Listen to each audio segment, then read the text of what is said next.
It's like Iron Man and Thor rolled into one. He's no Spider-Man. What is it with you and Spider-Man? This is the Bunzerelly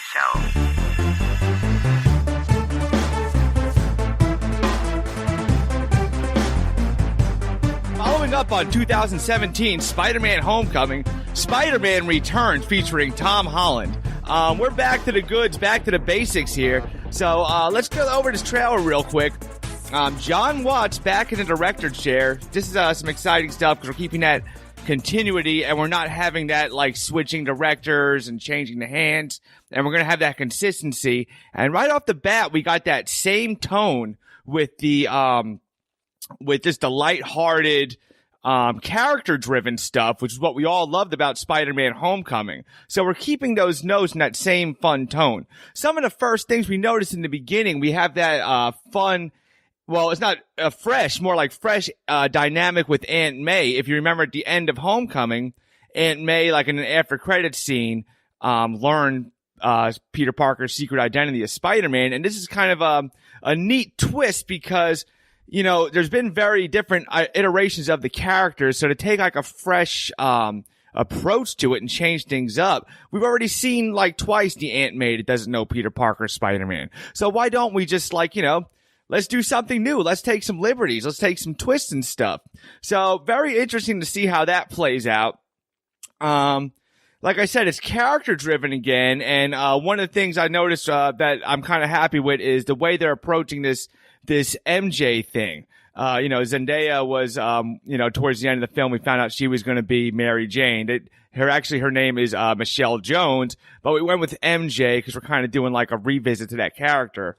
So, that's going to be, and what I'm liking about that dynamic is they're not doing the whole like, you know, oh, people who get too close to me, you know, going through that same thing. We did it in the first Spider-Man, the Tobey Maguire one. We did it with in the second movie with Andrew Garfield, Amazing Spider-Man. The whole like I can't get close to people I'm close to get hurt. You know, we don't need any of that again because why do the same old and go through the circles? So you know, kind of breaking into it, we're brought with Nick Fury, so we're tying back into the MCU. And just kind of like the nature and the tone of the conversations with Nick Fury and kind of like, how can I say it? We're not really touching or dipping our toes into any of the Infinity War resolutions, the way that movie had ended. We're not really touching upon that. They're very vague of when this takes place in the whole grand MCU storyline, which is good. And it's very smart. And if you look at Captain Marvel trailer, that's kind of going the same way. You know, the Avengers Endgame trailer, that was very vague and just everything's just, you know, they're keeping us intrigued without kind of giving away too much. Because if you really look at this trailer, you can't tell. I mean, me personally, I don't know if this is going to take place. Like, is this going to end with Spider-Man on the bus? It very well could. Or there's been a lot of talk about time travel, especially with Avengers Endgames. They've shown like, you know, pictures of the Avengers on the set in their original costumes. So we're thinking time travel is going to have something to take place with. But they're being very smart. And one of the smart things they're doing is they're not showing us Robert Downey Jr. Now, he's not in the IMDb. So, you know, depending on the fate of Iron Man, you know, it could go a bunch of different ways. But depending on the fate of Iron Man, everything could be all fine and dandy at the end of Endgame. But this keeps us guessing. Keeps us guessing because if it is a prequel, they could just have Iron Man pop in. You know, Happy Hogan's in there playing his role and still kind of playing that mentor, the representative of Iron Man, which he kind of took a back seat in Homecoming in 2017. So, like I said, they left it open. They left, basically, I'm intrigued to see how this is going to take place. And so, once again, we're going with the B-list villain. I mean, we did our first Bunzerelly show back in 2016. We were talking about the Vulture and how it was like, you know, in the comics was pretty much lame and just a goofball. And really, because of the way the storyline is being character-driven, they're really kind of just, I mean, these guys could give us anybody. They could give us, you know, well, they had the Scorpion, but they could bring us like, Paste Pot Pete. That was an old loser villain from the 60s. But I think these guys can make him cool. Like, I'll take whatever these guys throw at me. But they're going with Mysterio. And a lot of his story isn't being shown, which is good. What the theories are and is that in the comics, Mysterio is kind of like it's Quentin Beck, that's Mysterio, and he's like a master special effects artist. And what you're thinking is like that he's actually going to use his special effects and his visual powers or mechanisms or whatever just to kind of portray himself as a superhero for his own needs. So that whatever water thing he's fighting is probably a setup of his own design, and he's playing superhero. And like I said, they're being very vague with it with the bits and pieces. But of course, the big moment of that trailer is Jake Gyllenhaal, coming around that big water monster, and all of a sudden, give the fans what they want, and what you got is Mysterio in that fishbowl helmet, and it's give them their cake, because everybody, that was the part that, drove everybody, hallelujah, Mysterio, bring him to us. Going forward with Mysterio, a lot of the stuff that's, the possibilities that are bringing us now, there's the Sinister Six question. First of all, Michael Keaton is on the IMDb as the Vulture. So it's very rumored what kind of role he's going to play, if it's going to be some scenes from prison, if it's going to be an after credit scene. Exactly what's going to happen, we don't know. But the exciting thing about that is the possibilities of a Sinister Six. And when Sony was playing with the Amazing Spider-Man, they had this half-brained, cockamamie idea how they were going to approach the Sinister Six. And that's why Amazing Spider-Man 2 kind of suffered from the same flaws as Spider-Man 3, where you're kind of just cramming too much stuff and you're trying to force this universe. You can't force a rainbow. And people make that mistake and they learn. Look at the DCU and how Justice League was a flop. Speaking of which, not to tangent off track, but it looks like from the success of Aquaman and Wonder Woman as well, the DCU is kind of going to change their course and just going from these individual movies, which really probably is the best course, because as far as making a DCU, it just didn't happen. The shame of it was I was a big fan of that Henry Cavill Man of Steel, and I just think he got the biggest banana all of them in that whole thing. But we'll see what happens with that. But getting back to Spider-Man, so Amazing Spider-Man was gearing up to this half-brained idea where they were going to do a Sinister Six solo movie. Now, the Venom movie was a big success, and Venom was a big, enjoyable thing. But I don't know how you make a team of villains and just make them the stars of the movie, which is why, obviously, they bailed. But the idea of a Sinister Six and building towards that, especially because this Spider-Man's got some longevity. I mean, look at Robert Downey Jr. He's been Iron Man for 10 years. With the storylines he's been doing. So, we can slowly, carefully build towards this.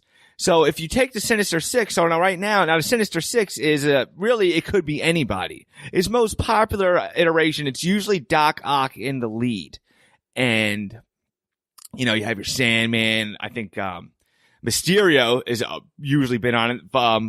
So we have Vulture, Doc Ock, Vulture, Sandman. And then it kind of switches around. You have Electro. I don't know if we want to touch Electro again. Oh, we could.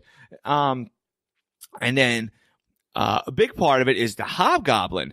Now, the Hobgoblin is a Green Goblin, but he's a character, pretty much a different look of a Green Goblin, a different iteration of him, but he's the original Hobgoblin had stolen the Green Goblin's equipment, and just kind of, he became a secondary character with his own dynamics and his own motivations. But he was because you can't have the Green Goblin being second banana on Doc Ock's team. I know the Green Goblin has been on the Sinister Six, but I don't know if we all want to go down that Green Goblin road again. Now, the reason I'm going towards this Hobgoblin is because Spider-Man's best friend in this series is Ned. And they haven't given Ned a last name. So there's speculation on the internet that this is, could be Ned Lee's, the Hobgoblin.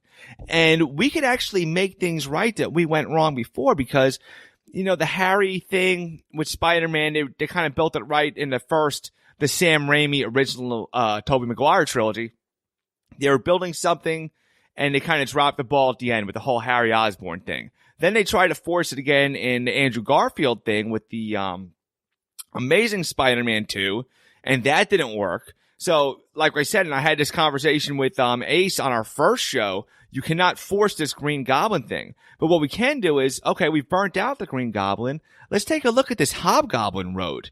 Because if Ned became the Hobgoblin, now this Ned character, and the reason everybody's steering towards that is because Ned Leeds is a name of one of the Hobgoblins. So if, on the IMDb, Ned's character is just referred to as Ned with no last name. So it is a possibility. And I researched it to make sure, again, I checked the IMDb's on both the new Spider-Man movies. He does not have a last name in IMDb. But to make him turn, that would be the saddest turn of all because you wouldn't see it coming. And then he could actually, so picture this scenario. If Ned Leeds, let's say he's Ned Leeds, okay? So we know how enthralled he is with Peter's being Spider-Man and like the technology and everything. He could easily fall into some contact with that technology and decide he wants to be like Spider-Man's, and this has kind of been done in The Incredibles, but kind of like he wants to be his sidekick and gets rejected, and maybe Spider-Man doesn't even know it's Ned, and Ned could even join the Sinister Six, and they won't even know he's a kid. And that would make like his fall and his death even sadder if they went that route. So that is a fresh kind of twist and take to it. So, lots of possibilities, but definitely intrigued with this Spider-Man thing going on. I mean, just this setup. And I really want to see how this is going to play into Endgame and everything. And really, I kind of don't even care how it plays in the Endgame because we know this Spider-Man ain't going nowhere, especially with the deal with Sony. Like, the ink on the paper is still fresh. So really looking forward to see where it goes. I know this is a short show since we came back, but we're testing out a new system. I want to make sure everything works. But yeah, the Bunzerelly show is back. And we are on Spreaker. I kind of launched this show kind of low key because, and I don't even know if it's still going to work, but if this thing did not work, I didn't want to just say, hey, everybody, come watch this. And the whole thing was a disaster, but it is working. And I think this is how we're going to do it from now on. So I want you to go to Spreaker and follow Joe Bunzerelly. And what that's going to do is you're going to get some email notifications, or if you want to download the app, and you could text right from the app and be in the chat room and everything. But I want to make this, we took a break for a while and I brought back, and I want to make this fun. And right now I'm having a blast, and that's what I wanted. But if you guys want to help me on that grind, the easiest, best thing you could do is, if you like what we do, tell a friend. That's the easiest thing you could do if you want to help the show grow.